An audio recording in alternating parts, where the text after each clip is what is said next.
হ্যাঁ, আজমপুরের ভোটার। আচ্ছা, আপনার কাছে জানতে চাচ্ছি, যেহেতু দেশ স্বাধীন, একদম মানুষ স্বাধীনভাবে কথা বলতে পারে, বিগত আওয়ামী লীগের আমলে ভালো ছিলেন না এখন ভালো আছেন?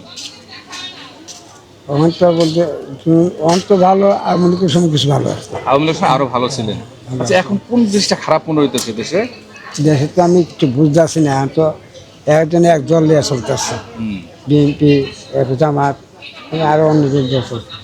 আচ্ছা, যাই হোক, তাহলে আমরা আগামীতে তো আওয়ামী লীগ নেই, এখন আছে বিএনপি আর জামাত সহ অন্যান্য ইসলামী দলগুলো। জি, কোন দলটা ক্ষমতা আসলে চুরি, দুর্নীতি, ঘুষ, ধর্ষণ এগুলো হবে না বলে মনে করেন? যে তারা দমন ডাকবে? এটা বেশিরভাগ মনটা বাড়ি দেয় আর কি, জামাত আলী। জামাত আসলে?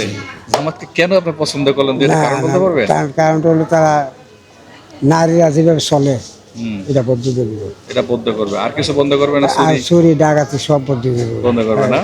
জামাতকে ভালো মন থেকে ভালোবাসেন? না, মন থেকে না, আর আসলে ভালো হইব। আসলে ভালো হবে। আচ্ছা, ধন্যবাদ আপনাকে।